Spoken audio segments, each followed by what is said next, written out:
Bienvenue sur Africa 24, poursuite du procès de l'ex-président ivoirien Laurent Gbagbo et l'ex-patron des jeunes patriotes Charles Blé Goudé à la Cour pénale internationale de La Haye. Africa 24 vous propose de suivre en direct de La Haye aux Pays-Bas les audiences de la Cour pénale internationale. Une lettre qui avait été envoyée ou un courrier qui avait été adressé au général Gbagbo Blé par le Haut Commissariat des droits de l'homme. Comment est-ce que vous avez appris de l'existence de ce courrier?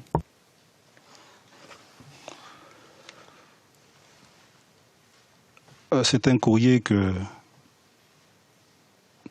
j'ai vu lors de la lecture de mon audition à Abidjan, avant mon arrivée à La Haye.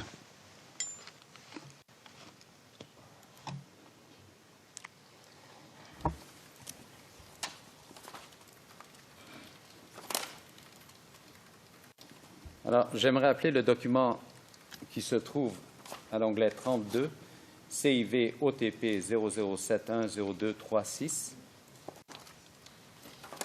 s'il vous plaît.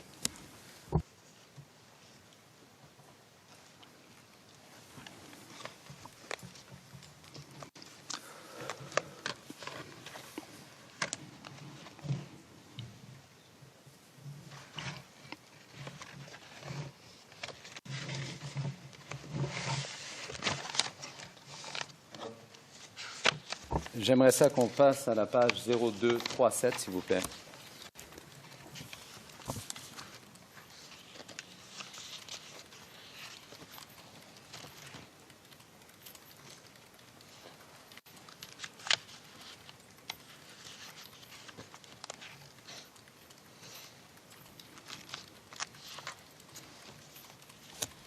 Alors, si on regarde au bas de la page, monsieur le témoin, bas, côté droit, on voit le sceau de garde républicaine état-major et une étampe, plutôt un cachet. Président. Tout scellé. Alors, c'est bien le cachet, ou plutôt le sceau de la garde républicaine état-major, ainsi qu'un autre cachet de... Président. Pourquoi est-ce que vous posez toujours la même question? C'est la troisième fois que nous parlons du cachet. Nous savons bien maintenant qu'il s'agit bel et bien du sceau du cachet de la garde républicaine. Là, c'est absolument évident. Nous pouvons tous lire. C'est pas la peine de lui poser cette question. Monsieur Garcia, il vous appartient d'en décider. Monsieur le Président, je voulais déterminer cela pour la Chambre. Le Président, oui, mais excusez-moi, c'est quand même la troisième fois que nous voyons ce cachet. Donc, je pense que c'est suffisant maintenant. Monsieur Garcia. Bien, Monsieur le Président.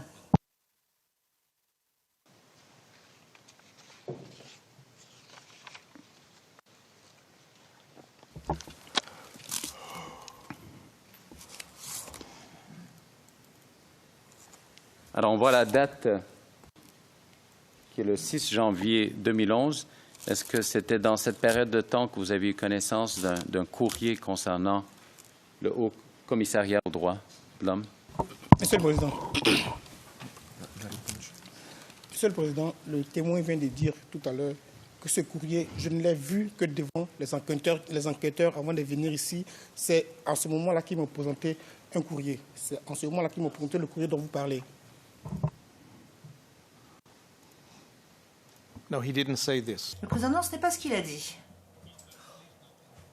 En tout cas, pas dans la version interprétée. Le Président, excusez-moi, maître. Quand avez-vous vu pour la première fois ce document, monsieur? Si tant est que vous l'ayez jamais vu auparavant. C'est exact. Je ne l'avais pas vu auparavant. Je dis que j'ai vu ce document lors de la lecture de mon audition dans le mois de septembre avant mon arrivée. OK. Le Président, bien. Vous avez la parole, monsieur.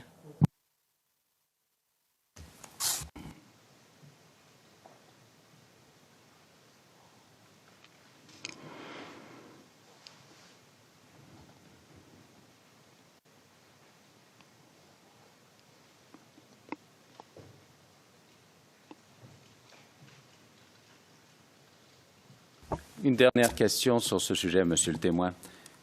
Quand est-ce que vous vous rappelez à quand vous avez appris du fait qu'il y avait un courrier qui avait été envoyé du Haut Commissariat du droit de l'homme? Est-ce que vous vous rappelez de la date approximativement? Le président. Mais il a répondu. Il a dit qu'il ne le savait pas avant de le voir. Enfin, c'est ainsi que j'ai compris les choses. Monsieur Gaza, oui, je comprends, Monsieur le Président.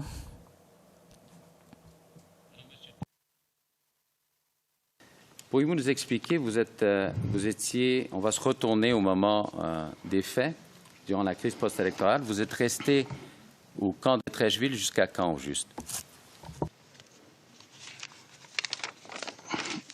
Je suis resté à Trècheville jusqu'au 4 avril. 5 avril précisément, parce que au lendemain des bombardements de ma base, le 5, c'est à ce niveau que, à ce moment du moins, que toute la caserne s'est vidée, pratiquement. Qu'avez-vous fait par la suite?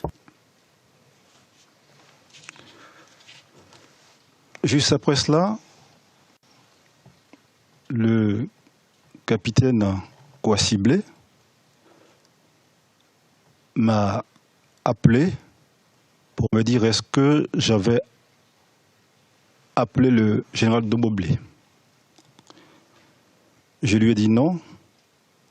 Et ensuite, j'ai appelé le général pour lui faire le compte-rendu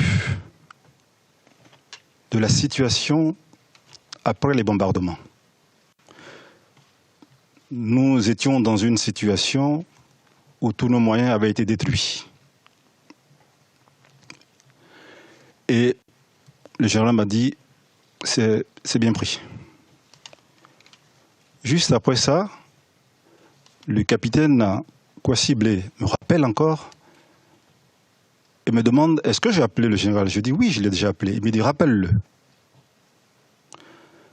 Donc j'appelle le général, que je n'ai pas pu avoir au téléphone. J'ai ensuite appelé le commandant Kipreyaba et qui m'a dit la chose suivante. Mon colonel, de la part du général, il demande de cesser les combats et que le président Laurent Gbagbo reconnaissait la victoire du président Alassane et qu'il ferait une déclaration. Voici les propos qu'il m'a dit. Je lui ai dit c'est reçu. Et après ça, le capitaine Blé m'a demandé de le rejoindre. Il est déjà du côté du débarcadère à Trècheville, parce qu'à environ 300 mètres de la caserne, il y a la Sotra, qui est une compagnie, une société de transport fluvial, lagunaire. Et il m'a dit, rejoins-moi là pour qu'on s'y rentre à la base navale de Lokoduro. C'est ainsi que je m'y suis rendu. Et une fois à la base, j'y ai passé une nuit. Et le lendemain, j'ai regagné mon domicile. Voici un peu ce qui s'est passé. Une dernière question par rapport à cet événement, Monsieur le témoin. À ce moment précis, lorsque vous arrivez à la base navale de Lokodjoro, quel était l'état de la situation? Est-ce qu'on continuait à se battre? Qu'est-ce qui se passait sur le terrain? Sur le terrain, les combats avaient cessé. Y avait-il des officiers qui continuaient? Oh, à ma connaissance, non.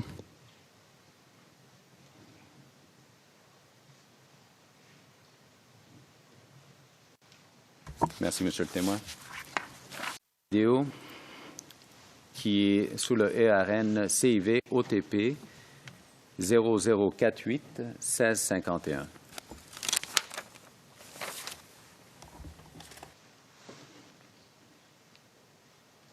Si on pourrait jouer la vidéo.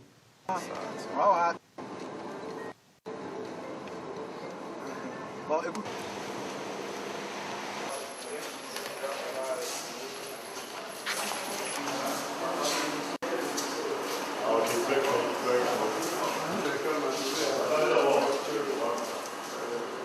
Oui, Laurent, regardez ici.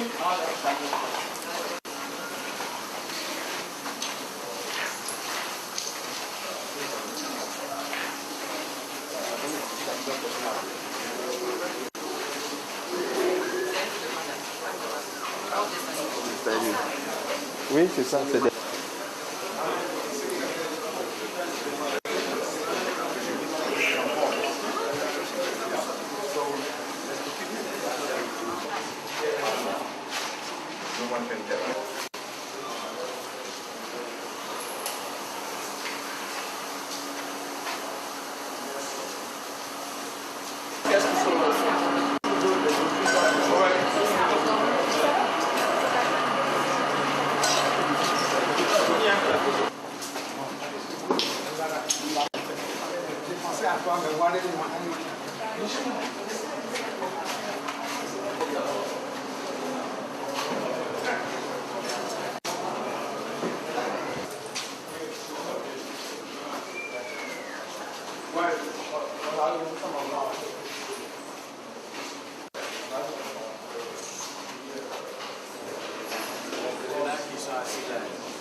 Donc, ça va, on peut l'arrêter. Merci. Alors, Monsieur le témoin, est-ce que vous pouvez nous dire ce qu'on voit sur cette vidéo? Sur cette vidéo, on voit d'abord le palais et ensuite des caisses à munitions dans le sous-sol. Donc, si je comprends bien, c'est le sous-sol dont vous nous parliez avant dans votre témoignage. C'est exact. Juste une dernière question sur ce même sujet, Monsieur le témoin. Vous avez dit que c'était vos hommes qui ont fait le transport. Est-ce que vous êtes en mesure de nous dire combien de ces caisses il y avait, approximativement, de munitions? Ils l'ont fait sous le couvert, je dis donc, de l'état-major, l'ONUCI et la Licorne. Mais je n'étais pas là pour voir un peu vraiment la quantité qui a été transportée, donc je ne peux pas donner un chiffre. Est-ce qu'on vous a fait un quelconque rapport sur la quantité ou est-ce que vous avez eu de l'information à ce sujet? C'était piloté par l'état-major général. Donc je n'ai pas pu avoir un rapport à l'issue, non.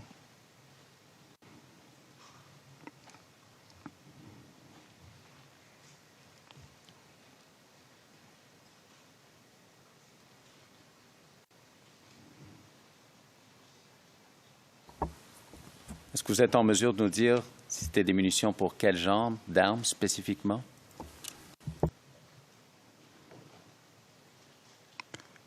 Pour les armes individuelles, les armes semi-collectives, type RPG, et puis aussi des obus de mortier.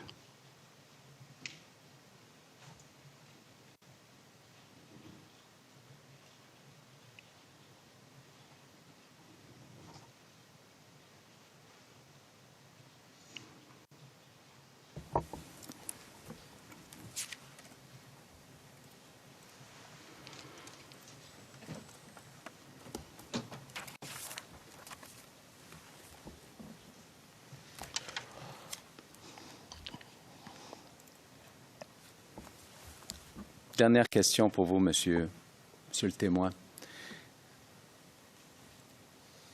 Est-ce que suite à la fin de la crise post-électorale, vous vous êtes adressé à la population de Trècheville? Affirmatif. Je me suis adressé à la population de Trècheville, mais avant cela, j'ai visité tous les guides religieux de la commune d'Abidjan, de toutes les communautés, pour leur présenter, leur demander leur pardon pour tout ce qui a pu être fait par les éléments de la garde républicaine et pareillement aussi pour la population de Treichville lors des meetings. J'étais allé voir le maire de la commune de Treichville et qui m'a donc proposé de faire cette intervention ce jour de meeting. Alors, cette action obéissait à quoi? Cette action obéissait au fait que pendant effectivement la crise, beaucoup d'impairs ont été commis par certains de mes éléments. Quand je dis impairs, c'est quand on prend les jeunes, qu'on les envoie à Treichville, que certains étaient molestés, tout, et je faisais arrêter tout ça. Aussi, un ressortissant du moins du Niger qui avait été pris par un de nos éléments aussi et qui avait été envoyé au plateau. Et donc j'avais été aussi saisi et j'ai tout de suite demandé au commandant Kipré, qui gérait cette affaire, de libérer le monsieur. Il m'a dit oui. Et après, lorsque je suis revenu encore vers lui, il m'a dit que ce n'était pas mes oignons et qu'il n'avait plus à me répondre sur ce dossier. Donc voyez-vous, avec tous ces faits, je me suis dit qu'il fallait que nous soyons en phase avec cette population. Et donc je l'ai fait au nom de l'institution dont j'avais la charge, pour simplement demander aux populations de pardonner tout ce qui a été fait et de regarder vers le futur et d'aller vers la réconciliation. Voilà ce qui a guidé un peu mon action. Merci, Monsieur le témoin. Je n'ai plus de questions pour vous, Monsieur le juge.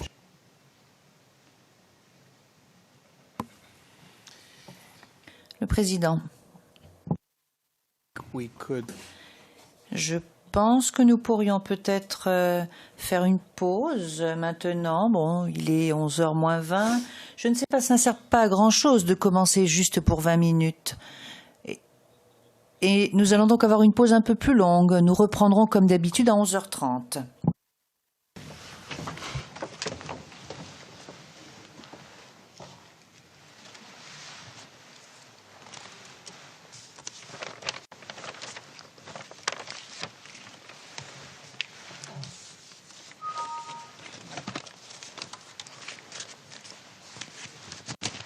C'était les audiences de la Cour pénale internationale. Nous allons marquer une courte pause. Restez avec nous. On se retrouve dans un instant.